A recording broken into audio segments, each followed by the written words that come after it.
What's going on, YouTube? As always, this is the one and only review Tachi here to bring you a Flash Season 4 Episode 1 review. I'm going to start reviewing the Flash. It's one of the things I really like. I started reading the comics and I watched pretty much every episode of the Flash and rewatched Seasons 1, 2, and 3. So yeah, there's that. But Episode 1 was pretty good. Not what I expected exactly, but it was better actually than what I expected. I like the route that they went. So we'll start off by saying that I like that Barry wasn't immediately in the episode. He wasn't immediately there. And first, I really wanted... I know it wasn't going to happen, but it would have been cool if Wally was the Flash. But he's not really at that level yet. He's not experienced enough to do that. I really don't understand why Kid Flash and Vibe have such troubles with protecting, the city. I feel like they're more than capable enough to protect the city. I mean, it's not like they're fighting people like Reverse Flash or nobody. But whatever, I don't really care about that. I'm happy that they were doing their thing. But I must say, I just do not like Iris. I mean, geez, she was just, I don't know, kind of a bitch.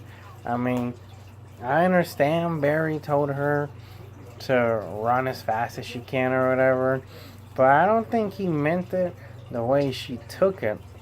Like, I think the reason why Barry said it was he just didn't want her to spend the rest of her life looking for him and wasting her life. Because, theoretically he was supposed to be dead, or stuck in the Speed Force forever.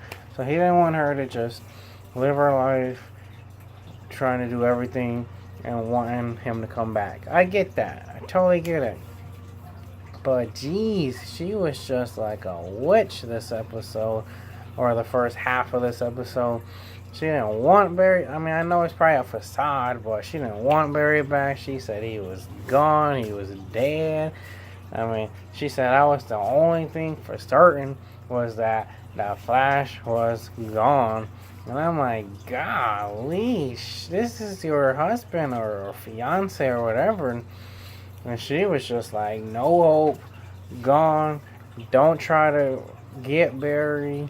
He's probably dead. I mean, she was just done. She was through. I'm like, I kind of didn't like her. Because I'm like, geez, I understand you got to be strong for Team Flash or whatever. But golly, she kind of overdid it. But she's also the one that kind of saved him at the end of the day. I thought it was kind of, I don't want to say cliche, but, he was all crazy because he was trapped in the Speed Force for who knows how long, because the Speed Force is outside of kind of time and space, so he could have been trapped in there for millions of years for him. He was all crazy, and, Iris is all like, I'm going to be a damsel in distress, and that's what saved Barry. Not mad at it, but I feel like they could have took a different approach to make him come back to sanity.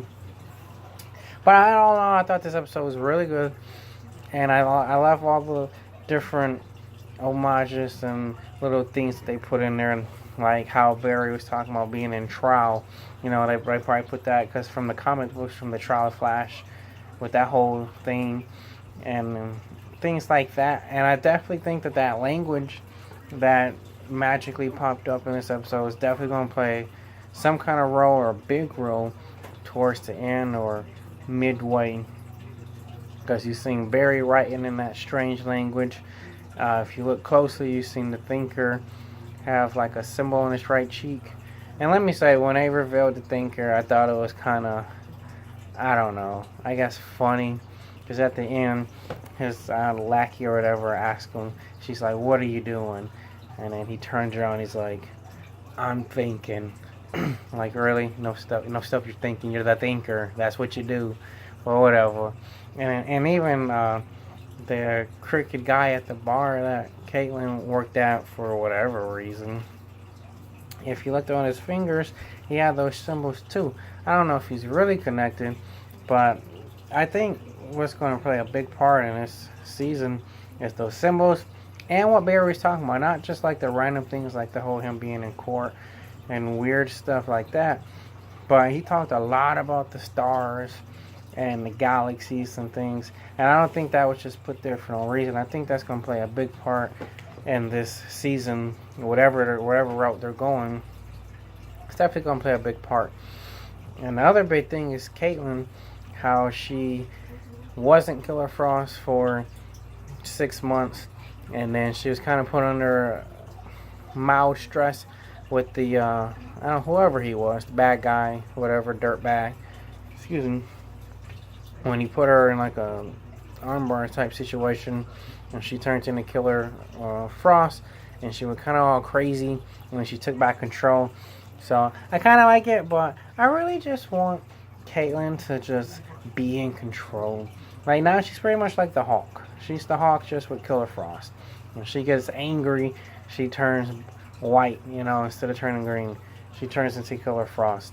I like it because, I don't mind it. I'm sure that's what this season is about. They're going to go back and forth, trying to control herself and all that fun stuff.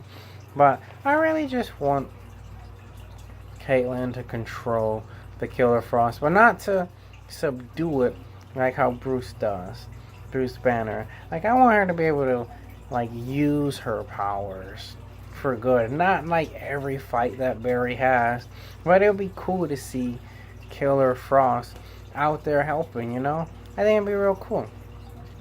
I hope at some point during this season, not necessarily like the finale, like midway through or something, they make a device to let Caitlyn control her ice powers.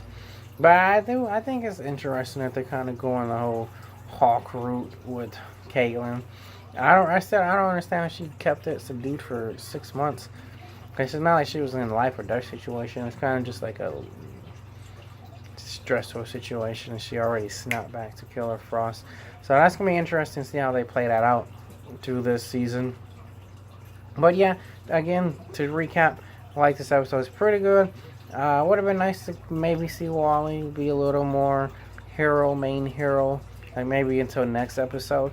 But it's okay. I like the way they handled Barry. Barry seems like freaking crazy. I know it's we don't really see how fast he is, but I don't know. This affects this season. Barry seems like he is freakishly fast. Like, oh my god. There's no way. I think if he would have fought Zoom again, he would destroy Zoom with his speed. But I definitely think those random gibberish words that he was talking about with the stars and all that's going to play some kind of effect, and definitely with that language. And I'm hoping we see some Killer Frost but more tamed and not just a bad guy.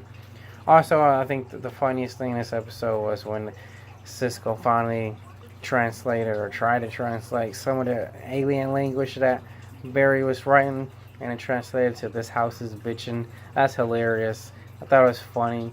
It probably won't mean anything ever, but I thought it was just, a funny thing that they put. So yeah, this episode was pretty cool. Definitely stay tuned for more Flash videos. I'll do a lot more. I want to review this series. And as always, this is the one and only Ryu Itachi, signing out.